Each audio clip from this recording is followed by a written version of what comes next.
day and another learning that I will be discussing to you today. And please arrange your chairs. And before we will start, I remind everyone to please, during our discussion, please cooperate, and if you have some questions, please raise your hand, and if ever I ask you, please respond, okay? Okay. So before we will start our discussion for this day, let's have first a fast game. So the instruction of this fast game, guess the word or the phrase wherein the screen shows a word that makes no sense at all, and you need to read it constantly to guess the right phrase or that word. Okay, is the instructions to your class? Yes, sir. Alright, so let's start. So I will be picking a number first. I will be calling a name, and you will answer me a number, okay? So Franz, give me a number. 5. 1, 2, 3, 4, 5. Miss Caminero. Stand. So if I will present the word, please read it first and guess if kung saan siya word.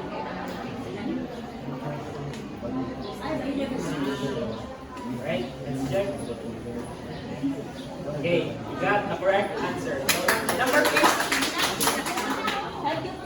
1, 2, 3, 4, 5. Okay, next is Bella. Miss Danny.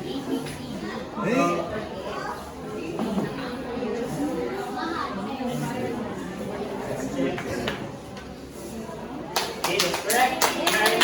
Repeat the number again. 1, Mr. Steve. Raise the word.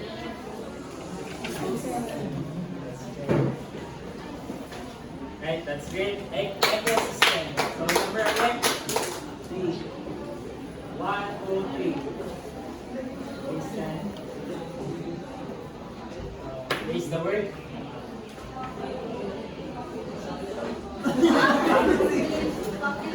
Population. Okay, let's see.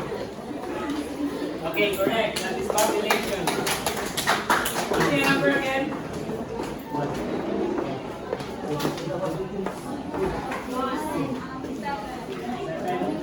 1, 2, 3, 4, 5, 6, 7.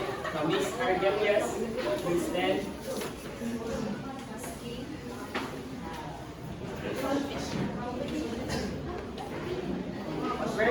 Competition. Let's check. Okay, correct. So, that's correct answer. So, all of your answer is definitely connected to our lesson for this day. Okay, let's have another activity, which is the visual quest or exploring perspective. So, please think about this word, because I will be presenting some questions and I will be asking you. So some of the students, and I will be basing it to be attendance. So i-observe sa inyo ang picture. Virgin forest, the B, which is primiting, coral reef, and the deforestation. Okay na class? Okay. For first question, may I request Mr. Simil to read it and give your one is what role coral reefs play in marine ecosystem. So coral reefs play a crucial role in providing habitat, food and shelter, and it is also an important breeding ground for numerous marine species. Thank you, Mr. Smith. And for the second question, may I request Miss Dapo? So what defines a virgin mountain and why are these ecosystems important? So virgin mountain is an untouched landscape with minimal human disturbance, and it is important in the ecosystem in order for us to conserve the biodiversity and to protect rare species. Okay, thank you, Miss Dapo. And for the third question, may I request Miss Tapping? Tapping is present ba? Yes, sir. Letter C. How are human activities such as pesticides and habitat destruction affecting bee population and population? So because of the use of pesticide by the people, especially by the farmers, the population of the bee decreases, as well as the diversity and the foraging population Okay, thank you, Ms. Tami. And for the last question, may I request Ms. Caminero? What are the main causes of deforestation and how does it impact ecosystems? So the main causes of deforestation includes the lobbying, urbanization, biodiversity decline, and climate change. Yes, thank you. So all of your answer, guys, is correct. And mag-deeply pataanan sa inyong mga answer as we go deeper to our topic for this day. So our topic for this day is biodiversity and stability. And we are now in Unit 3, Module 4. But before that, we present our lesson objectives. So please, guys, read. At the end of the session, the student should be able to explain how species diversity increases the probability of adaptation and survival of organisms in changing environments, analyze how biodiversity affects the stability of an ecosystem, and invent ways on how local biodiversity can be protected and conserved in the community. Thank you, class. So biodiversity. So biodiversity refers to the variety of life forms within a particular ecosystem or across the entire planet. So this is familiar na sa inyo because this is discussed by our previous discussion, which is biodiversity is the variety of life forms. So if we say variety of life forms, so there are different species, different organisms in the ecosystem. And it is very important because it maintains the ecosystem stability. No? So, ang pag-deliver sa energy, ang resilience, ang functionality, the services, so parehong dali the pollination, the people pollination. So, importante kay siya, it's part siya sa biodiversity because hindi na pa-stable niya ang ecosystem. So, which area has the high biodiversity? High biodiversity. So, who want to answer? So, between lang kani o kani. Kinsa ang ay taas ng biodiversity? Wala nag-volunteer? So, mag-pick na lang kung may I request. Please, Hazel. I think this picture has more biodiversity because it's scope. It's a forest actually rather than this. It's Okay, thank you, Miss. Palaparan to. According to over that the high biodiversity is this, the forest. And tama naman to. Okay, an ecosystem with high biodiversity has various species or organisms. So as what I have said a while ago that taas or high biodiversity, so of course there are a lot of species. No? And opposite is ecosystem with low biodiversity does not have various species or organisms. So low biodiversity, so meaning malamang gamay na ang species or organisms. Right? So, let's have a short activity. So, classify the following into low or high biodiversity. So, let's classify this. One to answer. So, may I request Marlon Ayunan? And they classify this if this is a high or low biodiversity. High. That's great. His answer is correct. So, currently, this is a kind of a high biodiversity. So, may mga turtle, may mga fish, so different organisms. So, ayun na po.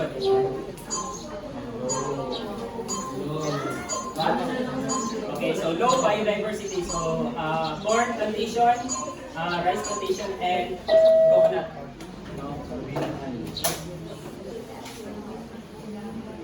Alright, so karon nga kabalo na mo sa low and biodiversity, let us not forget na ang organism is part din sa biodiversity, part din sa ecosystem because they are valuable in terms of sa economy, no? Kailangan siya sa economic and ecologically. Kailangan yun ang organism is part of the biodiversity. Alright, so Bago pa na ingat that ang organisms or different species is very important sa biodiversity because it produces different products. So example is the medicine, no? The food that we eat, the human shelter, and the shirts. No? Ginagamit na to, nasuot na to. And that is the example of the products of the different organisms.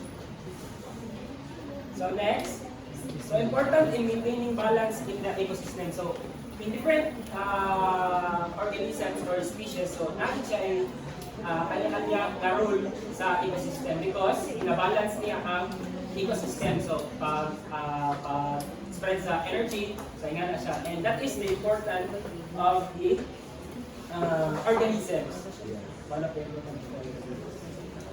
So there are different value of species and it is divided into different categories. So the first one is the direct economic value. So please read, guys. Direct economic value. Species are provided for the basic needs of humans such as food, clothing, shelter, medicine, and energy. Okay, so these categories is money siya ang main sources kumbaga sa mga tao is ginakuha na to o sa mga needs, no, which is the rice plant, no, and second is the cotton, which is ginahimo o mga t-shirts, and if familiar mo is ang lagutik, no, ginahimo siya lagutik, so ginahimo siya o panglunas para sa ulo, and kani dili kay ko pamilyar ni but sa mukha is ginatawag ni siya ko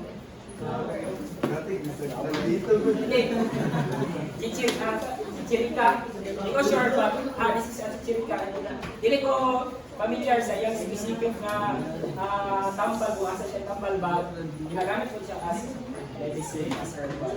So that is the direct economic value. So mainly ang tao ang nag-pananibago. So the second one is indirect economic value. A species has an indirect economic value if there are benefits produced by the organism without using them. So for example, planting trees. So dili nato ginagawa mga puno, wala mo kaya natin ginagamit, but nasa value. But bisan wala natin sila ginagamit, but they are nasa role sa buong ecosystem. Planting trees because nag-absorb siya of carbon dioxide which is kailangan siya in photosynthesis. Right? That is the direct economic value. And the third one is the aesthetic value, which is lot of species provides visual or artistic enjoyment. So, example ani is kaning landscape forest, prayer mountain, and naturalized park. So kini siya is normal lang siya because ginagamit ko siya in terms of enjoyment and pareha ni prayer mountain. So okay. So next.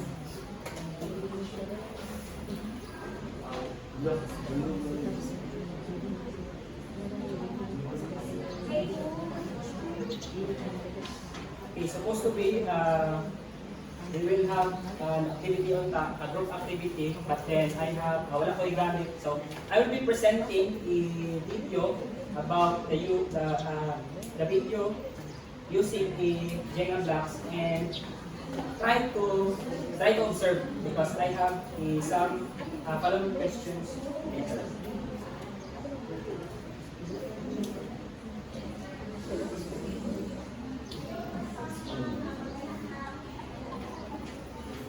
Biodiversity within an ecosystem can be viewed somewhat like these Jenga-like pieces. You see, in this Jenga-like block, you have a very solid ecosystem, right? With all these species supporting the ecosystem. So it can easily afford a few losses of species. For example, if this ecosystem was to lose one species, it still feel pretty solid, right? And you can lose some more species along the way. Let's say it lost this species, and it's still pretty solid. But as you lose more and more species, it becomes more precarious on when the whole ecosystem will fall down. So let's pull this one out, and it's still supporting the ecosystem, but it's a bit wobbly here. So let's continue to see how many pieces we can take out. This one is sort of hard to take out, so I won't take it out right now. But you get the idea that the more species you lose within an ecosystem, the more likely it is that the ecosystem falls apart. So, there is the questions. What will happen to the stability of the ecosystem as more species was removed? So, may I request Mr. Martinez? What will happen to the stability of the ecosystem as more species was removed? So, removing more species from an ecosystem is like pulling out a data block. So, the stability is increasingly precarious, or the more na nagakuha ka of data blocks, the more mag-risk na mag-collapse siya, and possible na mag-collapse na gano'n na same sa data blocks. Okay, thank you, Mr. Martinez. And for the second question, may I request Mr. Casas? Can you read? How does the economic relate on the greenhouse system or in the case of ecosystem based from in particular species will improve the ecosystem, it results to the imbalance of biodiversity because all the species affects each other. Right, thank you, Mr. Casas. And for the third question, may I request Mr. Italyar? So why is biodiversity important for ecosystem stability? We all know that biodiversity is the one that supports every living thing in the world, like us and all those living organisms that exist with us. So with this biodiversity being unstable with a lot of factors affecting it, leading into instability, it will make this ecosystem collapse because biodiversity again is that and crucial for the stability of all things in this Alright, thank you, Mr. Italyar. So according kay Mr. Italyar, that organisms has different rules in sa other food na species or organisms. So why biodiversity is important? Biodiversity is very important because it sustains through flow of energy, the food web on Earth, and contributed to environmental stability. So, of course, if ang ecosystem is fully diverse, if isang lugar is fully diverse, so daghang sources, daghan ang makuha ng energy, daghan ang ma-deliver ng energy, and equal ang flow sa energy. And, lalo yung food web on Earth, and contribution to different stabilities. That is the importance of biodiversity. So what is stability? Stability is the resilience to withstand changes that may occur in the environment. So if we say stability, so matatag. No? Kung, for example, sa inyong family, if you are financially stable, butangan na sa inyong family, if you are financially stable, so di ba makasupport ang inyong family sa inyong pag-eskwela. So, parehara po na sa ecosystem that if ang ecosystem is fully stable, so ang mga organisms is puyod din sila o klaro. So, greater diversity is equal to greater stability. So next, let's talk about population. So population is a group of organisms of the same species that live in a certain area. So I know guys that you are familiar with this population. So these are familiar, I think. They are ecologists, no? And they are concerned kayo sila sa pagtaas or pagbaba sa population because ang pagtaas or ang pagbaba sa population is lagi na siya something na pinapakita, no? Kung mataas ang population, maybe lagi makita po na shortage, or if mag-decrease po, mag-report ka makita na stable ang sa ecosystem. So birth rate or natality, so this is the number of births in a population. While death rate or the mortality, the number of organisms that are dying in a population. So if the birth rate is higher than the death rate, so basically the population is increasing. And if the death rate, kung bali naman, death rate is higher than birth rate, so ang population naka-decrease.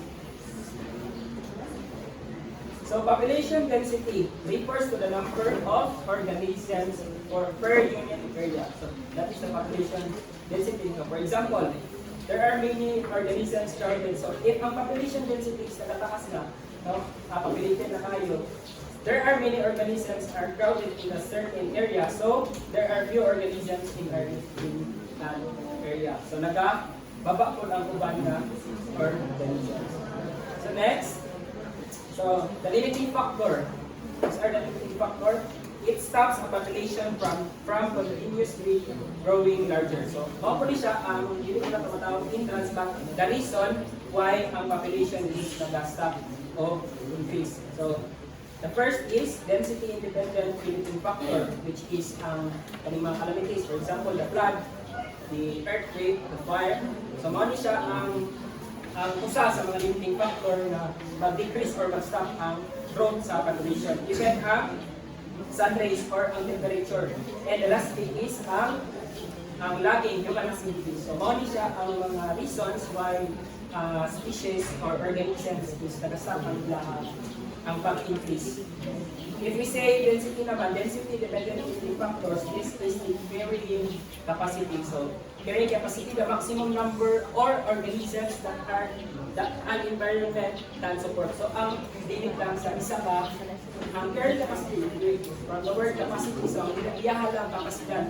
So, if maabot na niya ang carrying capacity, if taas na kayo, so, nanay crisis na mahita po, no? The shortage of food, shortage of shelter, and water. So, that is density dependent limiting factors.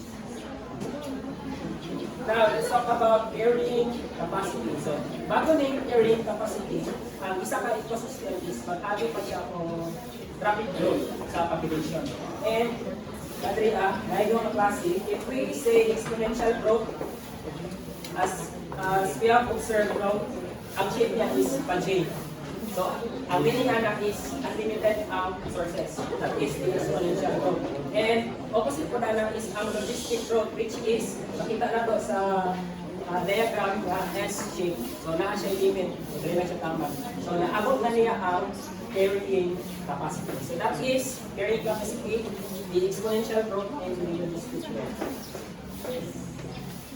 So, limiting factors that depend on population density. Hindi po, limiting factors that are dependent in population density. So, viruses, no? Dali na kayo ang spread sa viruses in a population which is taas ang iyang density. Next is, ang competition. No? Kung daghan na kayo, kung dense na is, na competition sa mga species nga mahitabo. And the predation. Kung predation, kung daghan na kayo ang sources, so possible na predation mahitabo. And the last one is the mag-migrate ang mga organisms. It's either nga shortage, it's either nga sa temperature, asa kayo, kaya karon inod tayo, so dawas na mabigyan. Next, so let's have a quick review. So magkamatahan ko si Vidalia. So please read the question for our viewers. What is biodiversity and why is it important for ecosystem? So, as what I have understood in your discussion, sir, biodiversity is a variety of species na nagpuyo sa usa ka specific habitat, and then it is important as what you have discussed kanina po. It is important to ensure the economic stability, stability and the economic resilience, and also the provision of mga ecosystem services such as climate regulation. Right. Thank you, Ms. Dalia. For the second question, How does biodiversity contribute to the stability of the ecosystem? May I request Ms. Melania?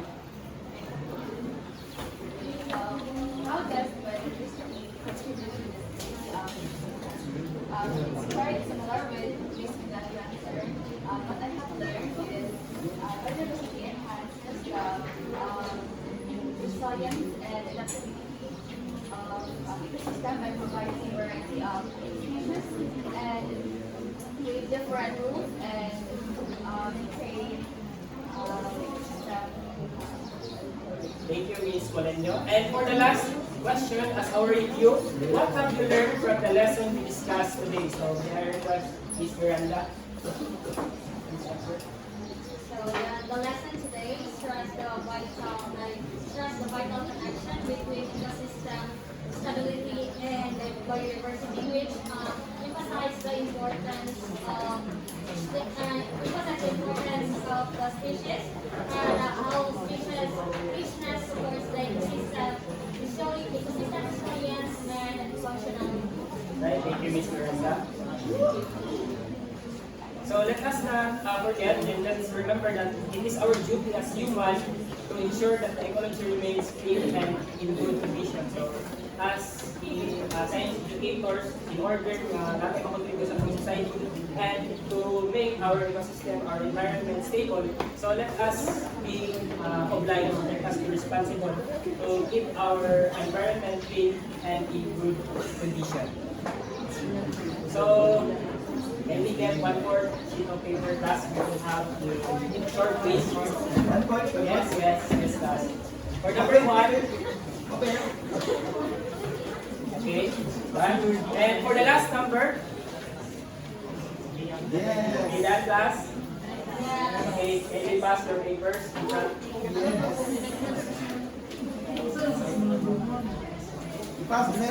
Yes. Right, thank you. So for your assignment, please read. Write your answers in a one-whole sheet of paper. How will you invent ways on how local biodiversity can be protected and conserved in a community? Explain and expound. Thank you, class. So that's our discussion.